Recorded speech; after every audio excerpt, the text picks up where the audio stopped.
ওই এলাকাতেই আরেকজন গোসাই ছিলেন, উনিও পাঠ করতেন। আগে ওনার লোকজন তো, কিন্তু টুকা এখন বসার পর থেকে ওনার ভক্ত কমে যাচ্ছে। শিষ্যরা পর্যন্ত তুকারাম দাসের কাছে শুনতে আসে। গোসাই একদিন মাথাটা খুব গরম হলো, টুকাকে শায়েস্তা করলেন। একদিন বলেছে কি, একটা বড় লোহার গামলা, তাতে আবার কাঁটা লাগা, নিয়ে গিয়ে যে রাস্তা দিয়ে টুকা যাতায়াত করে একটা গাছের আড়ালে লুকিয়ে বসে আছে, যখনই যাবে তখনই এটা দিয়ে মারবে। আর সত্যি টুকা যখন যাচ্ছে, ওই গোসাই কি করেছে, সেই লোহার দণ্ড দিয়ে কাঁটা লাগানো উত্তম উত্তম প্রহার শুরু করেছে। সারা গা ক্ষত কাঁটা ফুটে একেবারে সারা গা রক্তারক্ত, আর যেন চলৎ শক্তি নাই, এমন বেদম প্রহার করেছে। টুকা অজ্ঞান অবস্থায় প্রায় কত সময় পড়ে থাকবে। অনেক রাত্রে অনেক কষ্ট করে ঘরে গেল, সারা রাত আর ঘুম আসে। গায়ে কম যন্ত্রণা, সারা গায়ে যদি এমনি করে আঘাত করে কি যন্ত্রণা, ঘুম আসবে? বলে না, গায়ের যন্ত্রণার থেকেও বেশি যন্ত্রণা তার মন। এই জন্য ঘুম আসে। ভোর হতে চলে গিয়েছে, গোসাই চিনতে পেরেছিল যে গোসাই আমায় প্রহার করেছে। ভোর হতে গোসাই প্রহার করেছে। এদিকে গোসাইয়ের তো ঘুম হয়নি, সারা রাত সেও চিন্তা করছে একটু পরশ্রী কাপড় দিয়ে আমি বিনা কারণে টুকাকে মারলাম, কার তো কোনো দোষ নেই। সে ভজন করে, তার ভজনের আকর্ষণে সবাই তার কাছে ওই কথা শুনতে যায়, টুকার দোষ কাটে না। আমি বিনা কারণে তো তাকে বেড়েছি, একটা আত্মদংশন। ভোরবেলা দেখে টুকা আসছে, গোসাই তাড়াতাড়ি করে ছাদের থেকে নেমে এসেছে। টুকা এসেই দণ্ডবধ হয়ে পড়েছে। গোসাইজি, আপনি যা করেছেন বেশ করেছেন, এবং এমনি শাসন করবেন। আপনারা যদি শাসন না করেন আমরা শিখব কি? অন্যায় যদি করি আপনি তো শাসন করবেন, কিন্তু গোসাইজি আমি সারা ঘুমোতে পারি না, দোষটা আমারই। আমি যে কি দোষ করেছি এটা বুঝতে পারছি, এই জন্য এসেছি। আপনি যদি কৃপা করে আমার ভুলটা ভাঙিয়ে দেন, তাহলে আমি আগে কি ভুল করবো? আচ্ছা, তোমার তো কোনো ভুলই নেই, অথচ তোকে একবারও দোষ দেয়নি গোসাই যে আপনি কেন আমাকে বিনা কারণে মারলেন। এ হচ্ছে তৃণাদপি শুনিছেন শ্লোকের জনন জানা। তাই তৃণাদপি শুনিছেন শ্লোকের প্রাচীন দিতে হবে, কবে কথা সুরক্ষিত থাকে। মহাপ্রভু এই রূপে শ্রীরূপকে ভক্তির শিক্ষা দিলেন। শ্রীরূপ শুদ্ধ ভক্তি হইতে হবে, প্রেমের উৎপন্ন, অতএব শুদ্ধ ভক্তি কহিয়ে লক্ষণ। অন্য বাঞ্ছায় অন্য পূজা, ছাড়ি জ্ঞান কর্ম, আনুকূল্যে সর্বেন্দ্রিয়ে কৃষ্ণানুশীলন। তাতে কিন্তু শ্রীরূপ গোস্বামী লিখলেন, কি লিখলেন? এই শ্লোকেরই, এই কথাগুলিরই শ্লোক রচনা করলেন। অন্ন বিলাসিতা শূন্য, জ্ঞান কর্মান্তনাবৃতম, আনুকূল্যেন কৃষ্ণানুশীলন, ভক্তি উত্তমা। এটি উত্তমা ভক্তি। এই রূপে মহাপ্রভু 10 দিন প্রয়াগে শ্রীরূপকে শিক্ষা দিলেন। শ্রীরূপকে 10 দিন শিক্ষা দেওয়ার পরে মহাপ্রভু তাকে বললেন, বৃন্দাবন নিকটে এসেছো, রূপ ব্রত দর্শন করে তারপর একবার লীলা চলে এসো। এই বলে প্রভুকে বিদায় দিলেন। আচ্ছা, শ্রীরূপ তো মহাপ্রভুর করুণা পেয়ে, কিন্তু তার সঙ্গে তার নিজের বড় দাদা সনাতন কোথায়? সে তো বন্দিশালে পড়ে। রাজা হোসেন শাহ চলে গিয়েছে বলে সনাতনকে বন্দি বন্দী করেছে, পাছে যদি সনাতন চলে যায়। আমি এই রাজ্য পরিচালনা করে যাদের সাহসে, যাদের বুদ্ধিতে, অতএব সনাতনকে কোনোভাবে ছাড়া যাবে না। রূপে কালী সনাতন বন্দিশালী বিশাল ভাবে মনে মনে মনে মনে শুধুই কষ্ট। রূপ তো পেয়ে গেল, আমি তো পেলাম না। তাই বিশাল ভাবে মনে মনে, আচ্ছা তুমি শ্রীরূপকে করুণা করি, ত্রাণ করিলা বন্ধ করি, মই অপনে না করিলা স্মরণ, আমাকে কি একবার স্মরণ করো না করুণা কৃষ্ণ। আচ্ছা আমি কি প্রভুকে দোষ দিলাম? তুমি রূপকে কৃপা করেছ, আমাকে কৃপা করনি? না না প্রভু, মোর পরম দোষ ফান্দে হাতে গলে বান্ধি মরি, রাখিয়াছে কারাগারে ফেলি, আপন করুণা পাশে দৃঢ় করি ধরি কেশে, চরণ নিকটে লেহ তুলি। প্রভু আমার কর্ম আমাকে কারাগারে বেঁধে রেখেছে। আমার যেমন কর্মের শক্তি, তেমনি তোমার করুণার শক্তিরও যত্ন কর্ম। প্রভু আমি যেমন কর্মে বাধা, সেখান থেকে তুমি তোমার করুণার শক্তি দেখাও। আমার কেশে ধরে তুমি আমাকে তুলে নাও। আচ্ছা কেশে ধরে কেন বলছে? মানুষ যখন ডুবে যায় তখন তো কেশটাই উপরে থাকে, তার কেশটাই ধরে থাকে, তোলাটা সহজ। তাই প্রভু আমি যে মায়ার ডুবে গিয়েছি, তুমি আমার কেশে ধরে আমাকে তুলে নাও, চরণ নিকটে নেব তুমি। সনাতন মনে মনে ভাবছে এখন আমার দশাটা কেমন জানো না, আমার দশাটা আমি হরিণী। যে হরিণীর দুই পাশে দাউ দাউ করে জ্বলছে দাবানো, কি অনুভূতি! দুই পাশে দাবানো, পশ্চাতে অগাধ জল, সম্মুখে সাধিল বেধবা। দুই পাশে দাবানো, পশ্চাতে অগাধ জল, কোন দিকে যাবে? সম্মুখে আবার সেধেছে বেদমান। কাতরে হরিণী বলি পড়িয়া বিষম পাখি, এইবার করো পরিত্রাণ। এবং তুমি যদি এখান থেকে উদ্ধার না করো, আমার তো উদ্ধারের উপায় নাই, আমি পড়ে গিয়েছি বিপাকে। বাঁধনটা কোথায়? বাঁধনটা কি বাইরে? ওই যে কারাগারে বাঁধা, বাঁধন বাইরে নয়, বাঁধন মনে। মনের বাঁধন কেটে গেলে বাইরের বাঁধন আর থাকে, তাই নয়? কারণ যদি মনের বাঁধনটা খুলে যায়, বাইরে কোনো প্রকারে আর বাঁধনে তাকে আটকে রাখা যায় না। সনাতনের মনের ভিতরে বাঁধনটা তো কেটে গিয়েছে, কখন প্রভুর চরণ দর্শন পাব? শ্রীরূপের বড় ভাই সনাতন গোসাই, যে কিনা বাদশার উজির হইয়াছে, শ্রীরূপের পত্রী পাইয়া বন্দী হইতে পলাইয়া কাশীতে গৌরাঙ্গ ভেটিলা।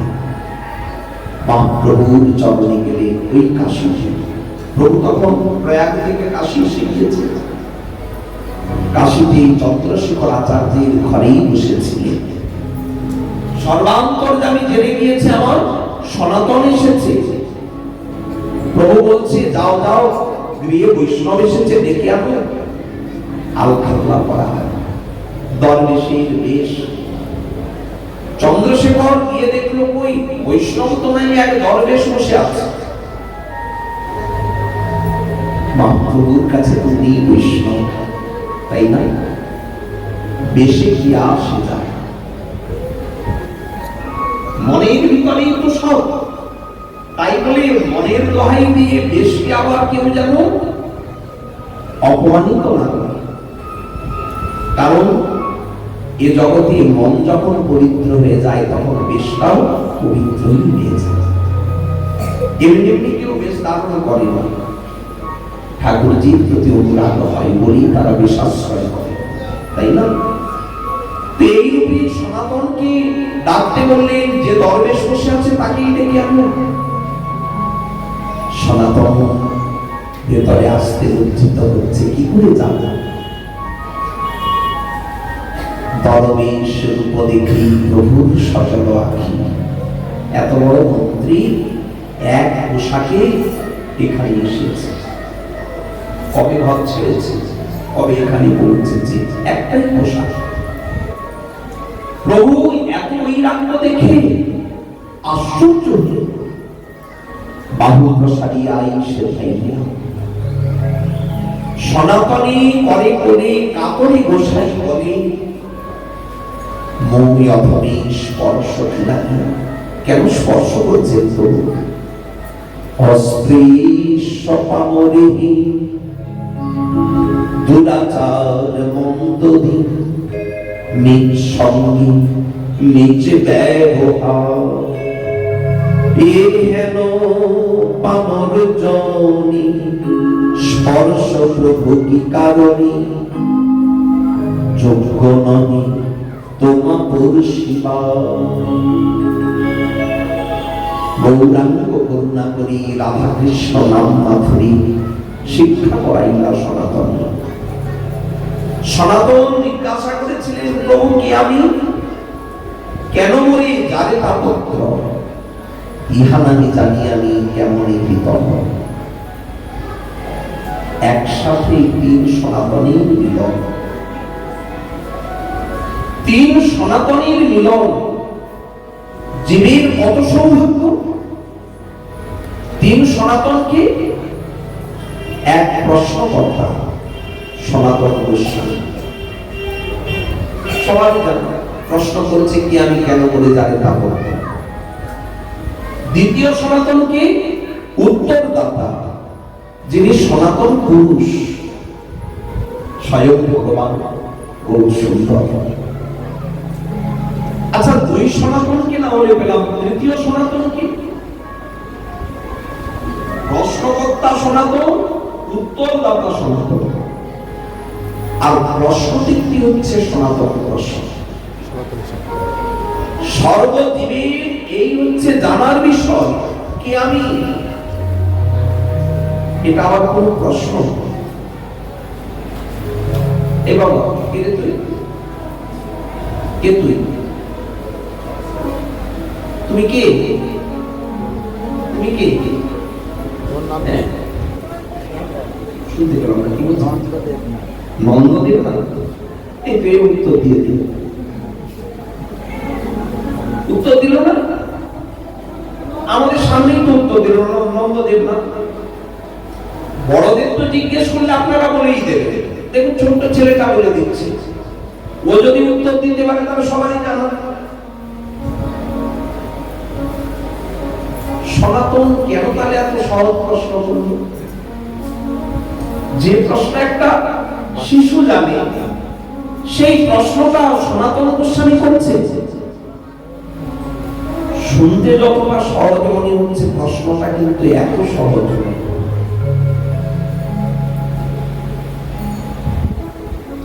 আচ্ছা, আরেকজন বসে আছে, দেখি তো ওকে জিজ্ঞেস করি, আচ্ছা তুমি কে? চন্দন দেব নাম, নামগুলি দেখছেন কত সুন্দর,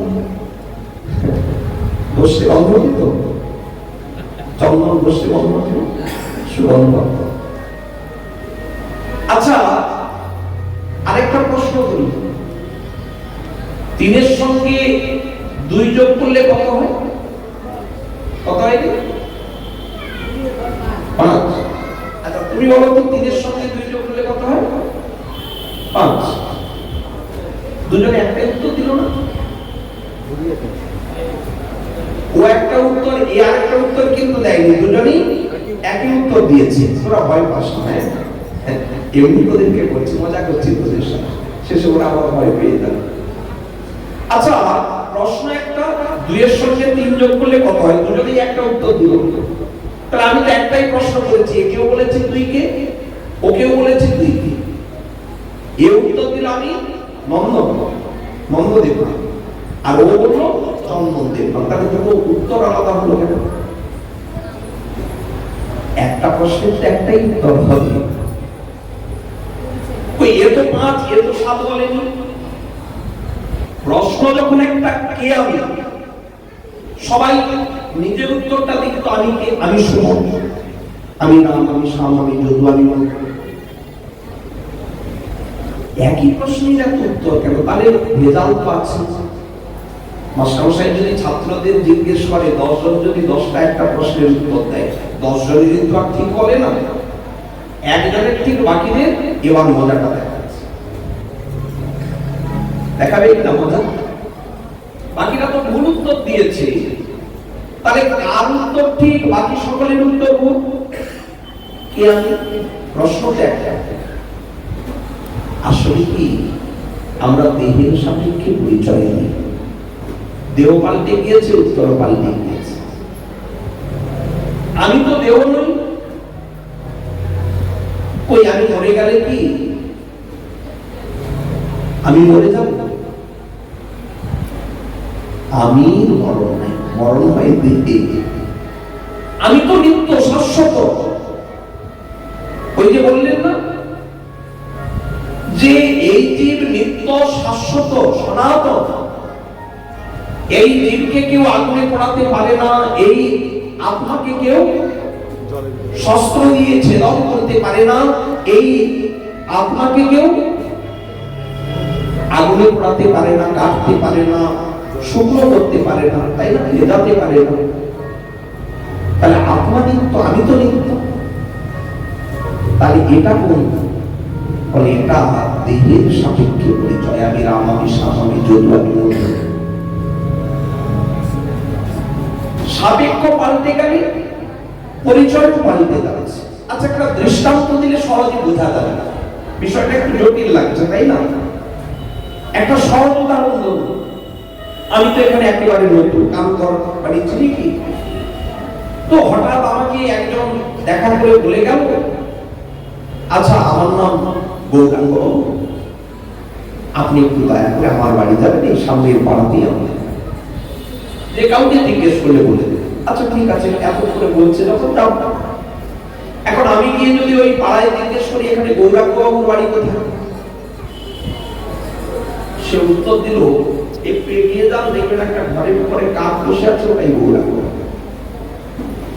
ভুল বলেনি, উনি এখনই ওখান দিয়ে আসে, আসার সময় দেখছে ছাদের উপরে কাকটা বসে আছে। এখন আমি যদি ওই কাককে লক্ষ্য করে যাই, তাহলে কিন্তু শ্যামবাবুর বাড়িতে ঢুকতে পারি, আবার মুকুন্দ বাবুর ঘরে ঢুকতে পারি, কারণ পাশেই শ্যামবাবু আর কি মুকুন্দ বাবুর ঘর। এখন ওই কাকটা যদি এসে মুকুন্দ বাবুর ঘরে ঢোকে, আমি আর গৌরাঙ্গ বাবুর ঘরে যেতে পারবো না, আমি মুকুন্দ বাবুর ঘর, ওটাই বাবু গৌরাঙ্গ বাবুর বাড়ি। তাহলে ভুল ঠিকানায় পৌঁছেছিলাম, তাই না? আর যদি তাহলে পাখি যদি উড়ে যায়, তাহলে তো আর গৌরাঙ্গ বাবুর বাড়ি খুঁজেই হবে। ভুলটা কোথায় এনেছে বলুন তো? অস্থির বস্তুর সাপেক্ষে পরিচয় দিয়েছে। যদি স্থির বস্তুর সাপেক্ষে পরিচয় দিত তাহলে কিন্তু গোলমাল হতো। যদি বলতেন যে বট গাছের ডান দিকে দেখবে জয় নিতাই করে লেখা একটা ঘর আছে, ওটাই বললেন, আপনি যাওয়া পর্যন্ত বট গাছ থাকতো, আর ওই জয় নিতাই লেখা গেটটাও থাকতো, আপনার খুঁজে পেতে অসুবিধা হতো? ঠিক ঘরেই ঢুকতে। তাহলে পরিচয় দিতে গেলে ঠিক সাপেক্ষে পরিচয় দিতে হবে। আপনাকে আমি মাস্টারমশাই, কিছুদিন কেটে যাওয়ার পরে জিজ্ঞেস করছে আপনি কি? আমি প্রাক্তন মাস্টারমশাই। পরিচয় পাল্টে গিয়েছে। কেন?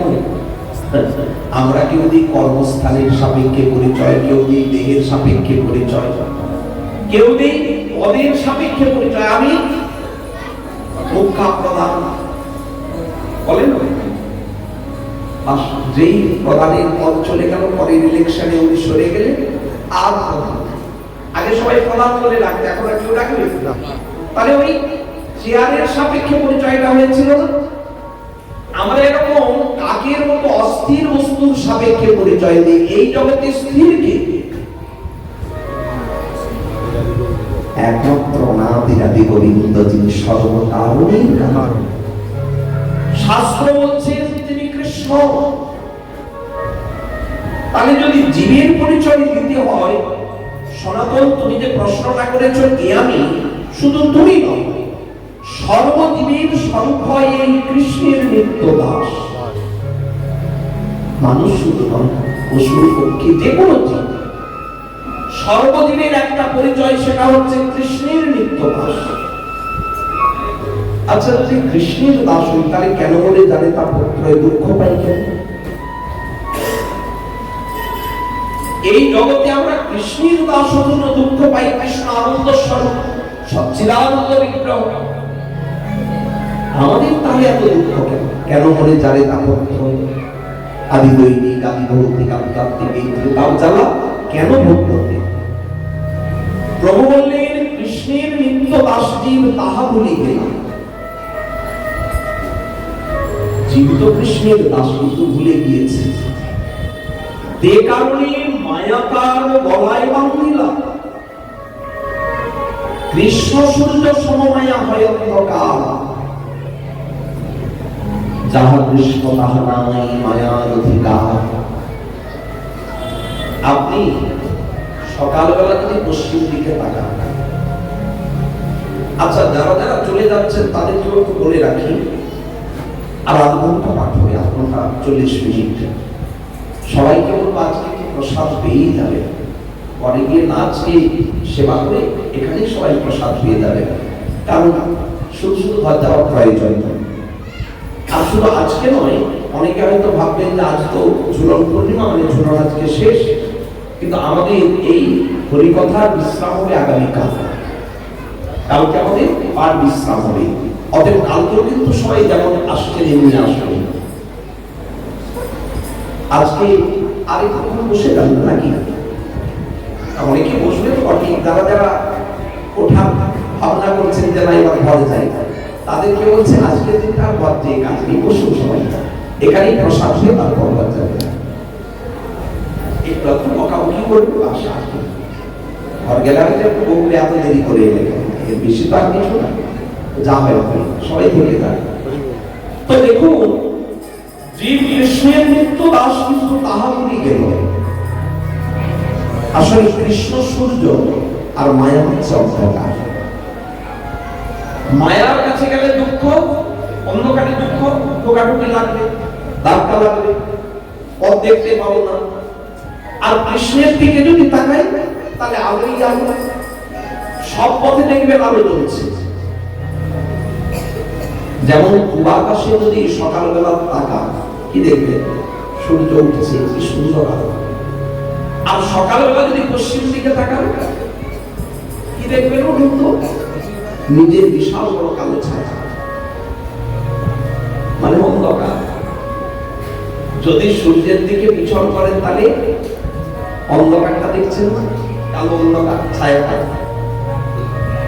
একই রকম জীব যদি কৃষ্ণমুখী হয় তাহলে সুখ পাবে, আর কৃষ্ণ যদি বহির্মুখী হয় দুঃখ পাবে, অন্ধকারে। আচ্ছা, জীব তো ভুলে গিয়েছে অনাদিকাল থেকে এক জীবন এ জগতে সব থেকে আলাদা। এক একজন এক একটা উত্তর দেবে। কেউ বলবে আমার বাবা সব থেকে প্রিয়, কেউ বলবেন আমার মা সব থেকে, কেউ বলবে আমার ছেলে আমার নয়নেই রইল সব থেকে প্রিয়। কিন্তু এ জগৎ সংসারে এক জীবনের সম্বন্ধ, এটা মানতে পারি আর তার মানে বলা হচ্ছে না যে তাদের প্রতি কোনো আন্তরিকতা প্রকাশ করবেন না, না না, কেন করবেন না? বাহির জগতে যা সম্বন্ধ সেটা লোকাচারে আপনাকে মানতেই হবে। প্রীতি সম্বন্ধকে ক্ষুণ্ণ করার কোনো প্রয়োজন নেই।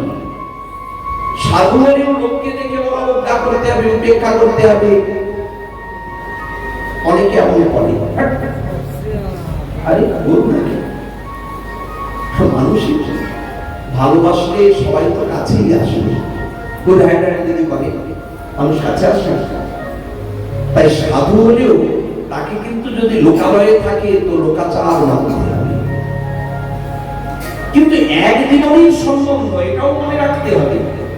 তাহলে আমার নিত্য সম্বন্ধ কার সঙ্গে? রাজনীতি গোবিন্দের সঙ্গে। ওই যে যার শক্তিতে আমি কথা বলি। আচ্ছা, পাক খুব খারাপ লাগছে না? না না না, একটু নিজের প্রশংসাও তো শুনতে ইচ্ছে করে, ভালো লাগছে তো? হ্যাঁ, আমি ভালো পাঠ করছি, ধরে নিলাম। আচ্ছা, কালকে যদি হঠাৎ করে মাথাটা একটু গন্ডগোল করেছে, এই ব্যবসা শুনে আমিও বসবো, কিন্তু কি বলতে কি বলবো আমি কিন্তু বুঝতে পারবো না। আর লোকেও কি বলবে, সর্বনাশ, পাগল এসেছে পাঠ করতে। আপনারাই বলবেন কি না, আরে আমাদের বাবাজি মহারাজ কেমন, দেখো এক পাগলকে বসিয়েছে পাঠ করাতে, তাই না? তাহলে এই যে মাথার ভিতরে বুদ্ধিয়াকে কে ঠিক করে রেখেছে? একজন তো কেউ নিয়মটা আছে। এই যে নিয়ম মতো সূর্য উঠছে, সূর্য ডুবছে, গ্রহ নক্ষত্র মন্ডলী সবকিছু ঠিক ঠিক চলছে, কোথাও কিন্তু এদিক ওদিক নেই। বিশ্ব সংসারটা কিন্তু এক কর্তামশাই কেউ না কেউ তিনি ঠিক যেমন পরিচালনা করা প্রয়োজন তেমনি করছে। জোয়ার হচ্ছে, ভাটাও হচ্ছে, প্রকৃতির কোন নিয়মে কোথাও কোনো বাধা কে করছে? এটা চিন্তা করতে গেলে আর কোন খুঁজে পাবো না। তাহলে যার জন্য এই সর্ববুদ্ধি, একটা শিশু মায়ের স্তনপান করা তাকে শেখাতে হয় না, জন্মের পরেই খোঁজে, ক্ষুধা লেগেছে কখন মায়ের স্তনপান করবে। একটা পিঁপড়াকে কে বুদ্ধি দিয়েছে, কোথায় চিনি ডিবাটা আমি রেখেছি, লক্ষণ বন্দি দেইনি, এই যে এখনই বললাম এই নিয়ে আসবো, আমাকে আবার ওর বুদ্ধি দিল, মিষ্টিতে এসে গিয়েছে, খবর দিয়েছিলাম, নিমন্ত্রণ দিয়েছিলাম, এই আজকে মহোৎসব আছে, তুই জানি না সাথে ও হাজির হয়ে যায়। ওকে তাহলে বুদ্ধিটা কে দিয়েছে? আমরা বুঝতে পারি যে বড় বড় থাকগুলো থাকে না। আচ্ছা, দশতলার উপরে কারো ঘরে একটি মিষ্টি রাখা আছে, আমরা খুঁজে পাই, এরা কিন্তু উঠে দশতলার উপরে কি পিঁপড়ে থাকে না? পৌঁছে গিয়েছে, তাহলে ওটা বুঝে গিয়েছে যে ওখানে মিষ্টি পাওয়া যায়, বুদ্ধিটা কে দিল? কেউ তো একজন দিয়েছে। তাহলে এই জগৎ সংসারে সকলের নিয়ন্তা কৃষ্ণ। তাই তাকে যদি কেউ অস্বীকার করে সেই জীবনে দুঃখ পাবে, আর যদি কেউ শ্রীকৃষ্ণকে সর্বস্ব সঁপে দিতে পারে, যা কিছু দেখছে তারই ইচ্ছা, তারই শক্তিতে এই যে সবকিছু আত্মসমর্পণ করে দিল। হিরণ্যকশিপু, উনি বাবা বাবা বল কত, দেবতারা ভয়ে থেকে পালাবার পথ পাচ্ছে। ইন্দ্র পড়ি কি মরি, স্বর্গের সিংহাসন ও থাকবো, প্রাণ তো বাঁচো, ছুটছে না সব দেবতারা। উনি তো দেহ যাচ্ছে মার ব্যাস, কাউকে ছাড়ে না, দেবতাদের আর একেবারে প্রাণ নাশ। ওনার হয়ে সকলেই কাঁপে। কেন? ক্ষমতা আছে। আচ্ছা, উনি তো ক্ষমতার স্মরণ দেখালেন, ওনার ছেলে প্রহ্লাদ তিনি কিন্তু বলছে যা করে শিব, ও তুমি গরম তেলে ফুটান্ত তেলেই আমাকে ছাড়ো, আর সাগরে ফেলে দাও, আর মত্ত হাতির চরণে আমাকে ফেলো, গোবিন্দের যা ইচ্ছা তাই। নিজের উপরে কোনো কর্তৃত্ব রাখেনি। আমার শক্তি আছে এটা দেখাচ্ছে। গোবিন্দ যা করবেন তাই নাই। আচ্ছা, যে যাতে প্রাণ না যায় তার জন্য কত চেষ্টা করবে। নিচে মাথা উপরে পা, হাজার বছর ধরে তপস্যা করছে হিরণ্যকশিপু, ঊর্ধ্বপদে হেঁটে উঠল। তবে তো ব্রহ্মা এসে বললেন কি বর চাও। প্রথমে বলেছিল অমরত্ব, অমরত্ব দিতে পারবো না, আমি নিজেই অমর নই, অন্য কিছু না। বলে যেটা চাইছি সেটা দেবে না, তাহলে কি লাভ? এত কষ্ট করে বলে একটা জায়গায় 10টা দেবো, কিন্তু এইটা চাই। বলে তাহলে দিনেও মরবো না, রাতেও মরবো, জলেও নয়, স্থলেও নয়, অন্তরিক্ষেও নয়। মানুষও মারতে পারবে না, কোন পশুও মারতে পারবে না। ব্রহ্মাজি, তোমার শ্রেষ্ঠ কোন জীব যেন আমায় মারতে না পারে। সবগুলোতেই বলে যাচ্ছে কথা। এই জন্য এত শক্তি। উনি কিন্তু মরতে চাইছে না। আচ্ছা, মরণ হলো কি করে বলবো? ফলে দিনেও নয়, রাতেও নয়, গধূলিও নয়। ওটা দিন রাতের মাঝখানে, সব মাঝখানে মাঝখানে। মানুষও নয়, পশু নয়, মাঝখানে অর্ধেকটা মানুষ, অর্ধেকটা পশু। ব্রহ্মার শ্রেষ্ঠ নয়, উনি ব্রহ্মাকে সৃষ্টি করে। 12 মাসের মধ্যে নয়, 13 মাসে গিয়ে উঠেছে। 13 মাস মানে একটা মাস 4 বছর ছাড়া ছাড়া একটা মাস আসে, এটা বছরের বাইরে। ওই বছরে দেখবেন কোনো শুভ কাজ করা হয়, কোনো পূজা নাই, পাঠ নাই। এই যে গতবারই দুর্গা পূজা একেবারে 1 মাস পেছে গেল, গতবার একেবারে আমি এই যে শেষের যে পুরুষোত্তম মাস পড়েছে, কবে হয়েছে মহামায়া, আর কবে গেল দুর্গা পূজা, তাই না? কেন ওই মাসটাকে ধরা হয় না? 13 মাস। এই জন্য 12 মাসে ওনার মৃত্যু হয়নি।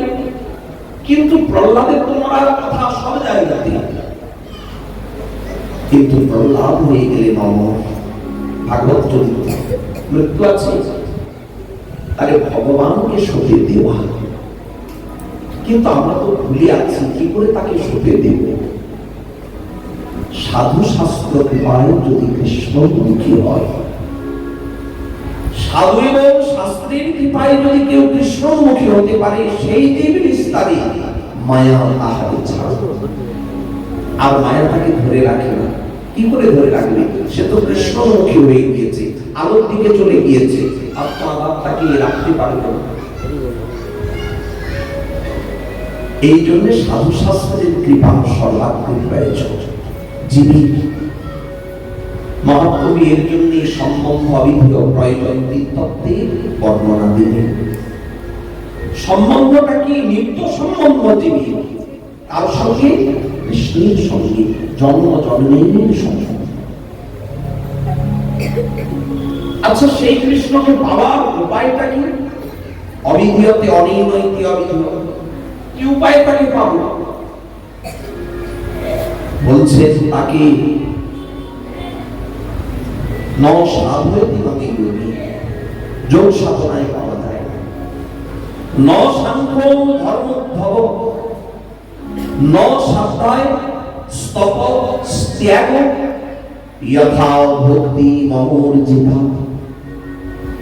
যেখানে ভক্তি নাই সেখানে আমার পাওয়া যায় না। তাহলে প্রভু তুমি থাকো কোথায়? ভক্তিতেই থাকো। তাই মহাপ্রভু বিবিধাঙ্গ সাধন ভক্তির কথা বললেন। গুরু পদাশ্রয় দীক্ষা, গুরুর সেবক, স্বধর্ম শিক্ষা পৃচ্ছা সাধু মার্গানুগম, কৃষ্ণ প্রীতে ভোগ ত্যাগ, কৃষ্ণ তীর্থবাস, যাবৎ নির্বাহ প্রতিগ্রহ একাদশ উপবাস। একটি সাধনার কথা বলছে, শেষে গিয়ে 5টা সাধনকে শ্রেষ্ঠ বলেছে। কি বলেছেন? সকল সাধন শ্রেষ্ঠ এই পঞ্চয় অঙ্গ। সবাই এই 5টা অঙ্গ বিশেষ করে একটু মন দিয়ে শুনবেন। কৃষ্ণ প্রেম জন্মায় এই 5-এর অল্প সঙ্গ। 5টা অঙ্গ কি? সাধু সঙ্গ, এই জগতে যারা প্রকৃতই নিষ্কিঞ্চ, এই জগতে যারা প্রকৃত জগৎ এই মায়ার চরিত্রটা বুঝে ফেলেছে,